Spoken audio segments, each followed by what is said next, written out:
Excuse me. Thank you guys for listening to this podcast. I'm Karen Support. Thank you for listening.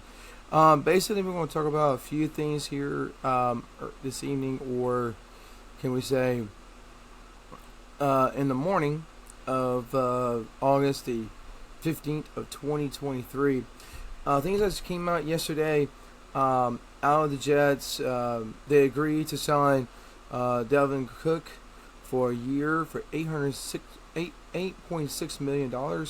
And also Zeke Elliott went to the Patriots, signed for a year for $8.6 million. So basically, guys, they all got jobs except for two running backs that still remaining. Is Leonard Fournette and Kareem Hunt.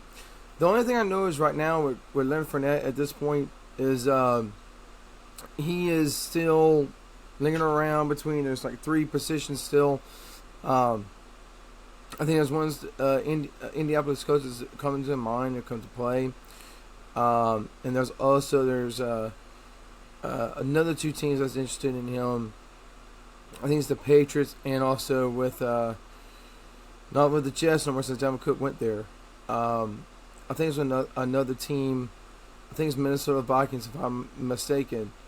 But Kareem Hunt, he is still visiting the Saints. I think he went over with some workouts with the Saints, and he went to the coach last week. I mean, we don't know what his contract would be signed or not. We don't know where he's going to go. I tell you right now, this is great for fantasy. If you're a fantasy fan, you didn't want those two guys have no job, and it's kind of this kind of economy right now. It's kind of stinks. But at this point, they got a job. I think Dalvin Cook is ahead of Zeke. If I see in the rankings, I think Dalvin's like 25th, top 30 running back, and Zeke's like the top 50. Basically, that's a good thing. Others are not a good thing. But I think you'd be really getting to a rookie to get for running back. It's no surprise. Baja Robinson from Atlanta, kind of like, he came out from Texas, and he's a good running back. He's an interesting kind of bat that's big and strong, versatile, explosive speed. The guy next to him, he's from K-State. I think I really like him during the preseason. Was Deuce, I forgot his name, Deuce Vaughn from the Cowboys, and I like about his running skills. He's 5'5". He's a very small little guy.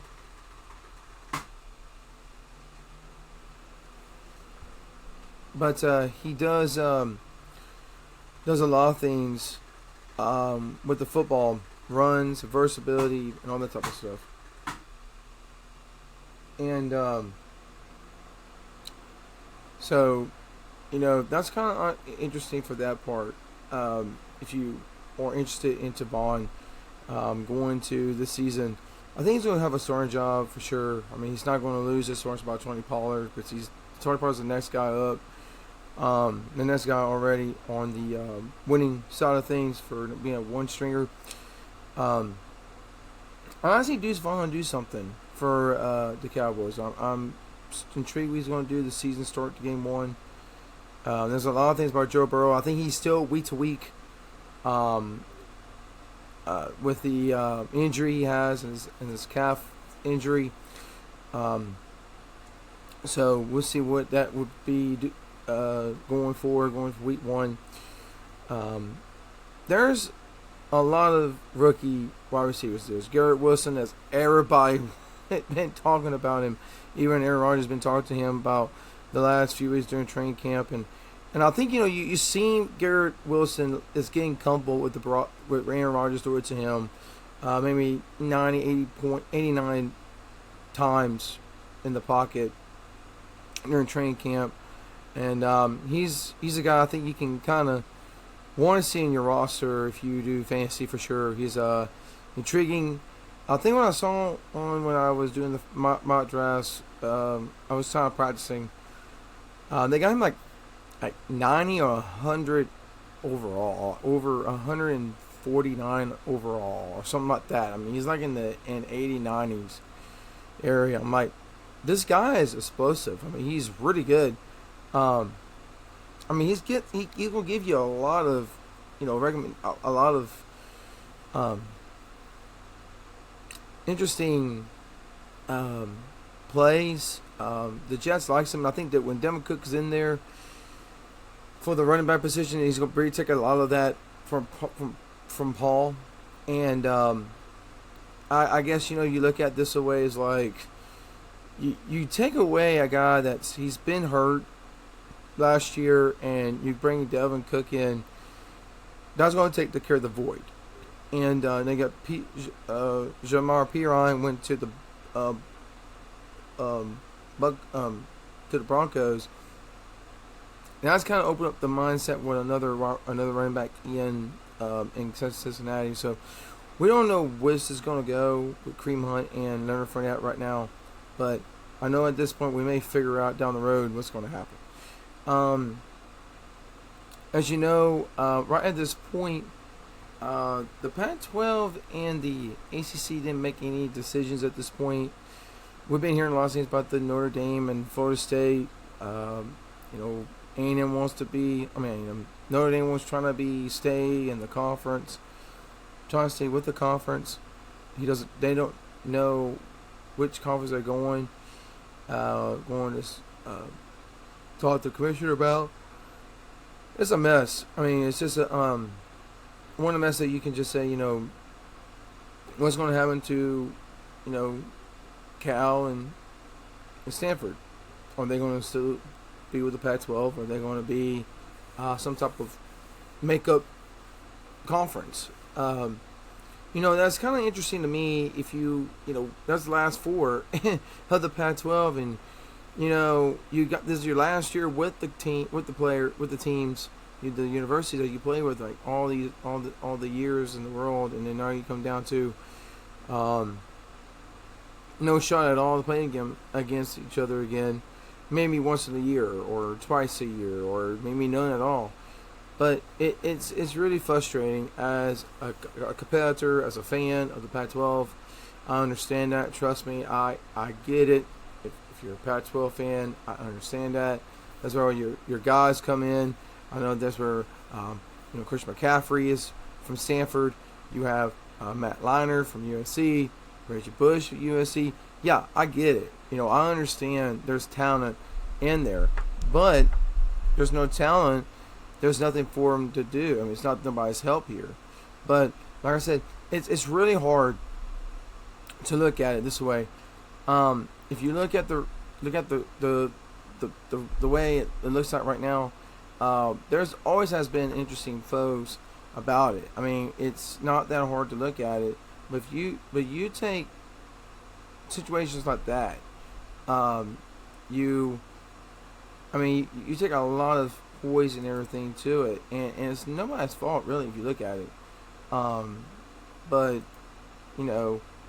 I'm not for sure what's going to happen here in weeks to come.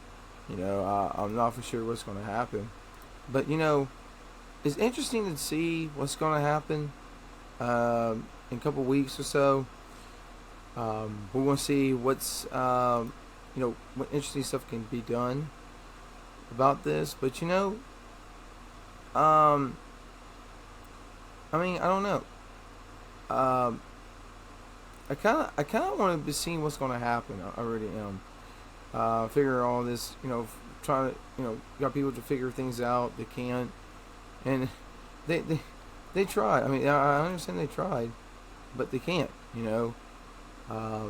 So, I mean,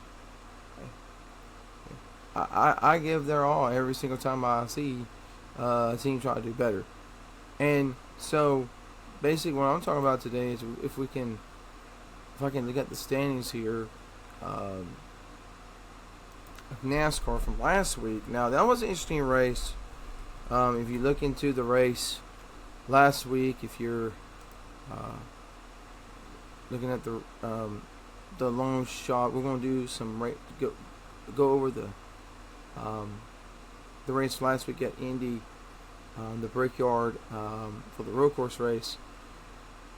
It was interesting to see a race that's been so good lately in years past, and you got a feeling. I've been thinking about everybody's thinking about the racing, how things go tracks and everything. Yeah, I understand. Everybody hates racing because of the playoffs and how can a drivers use playoff points. And back then when we were in like in the '90s and back in the years that never had playoff points, we never seen it was like a gifting idea. But now you see it more and more and more now because it helps the drivers get into the playoffs. Yeah, I get it. But there's a lot of people likes this playoffs because they like to see their driver be in the playoffs. They like to see other drivers in there too. Unusual suspect, unusual people you never seen before. You never see them in any other time in another. In other times you never seen them before. It's the first time, and you're like, oh, but they just make it into playoffs with just making interesting points. Yeah, I understand that, but if you look at the way it is and the shape of this playoffs, it's kind of helped the ratings of the TV. Helps NBC, USA, and next weekend they're going to Rockets Glen. Last Sunday was kind of awkward. Chase Elliott was third. I think Micheal McDowell was like in the top 10 in there, and Darren Swords was on the pole.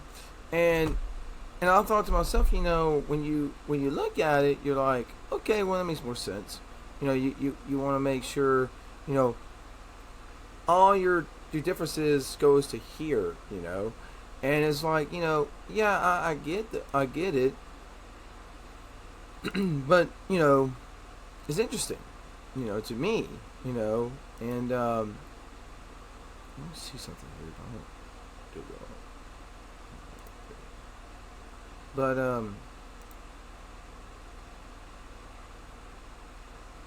But I was surprised how that race went.